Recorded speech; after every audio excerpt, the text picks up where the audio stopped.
if economic sanctions are imposed, they have to be imposed by a group of sovereign nations who belong to the WTO.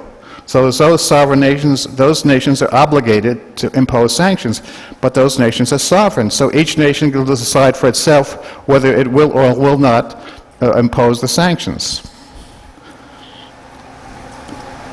So that's the way the international system works. Now, another serious problem with sanctions is you're punishing a whole nation with these sanctions.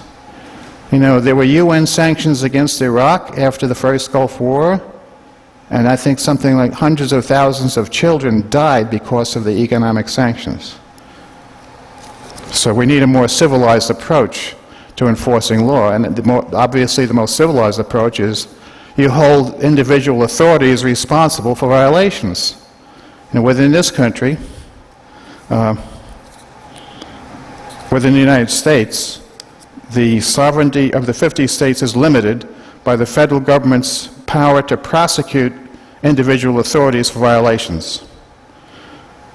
And there was a case where the governor of Alabama was violating or tried to obstruct the integration of schools in Alabama that was authorized by the Supreme Court.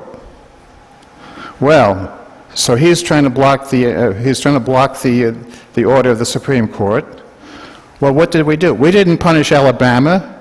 What happened was Wallace was standing in the doorway where these black children, black students were going to come into the school, and Attorney General Katzenbach was down there and told Wallace, "You're going to have to get out of the way and let the students come in."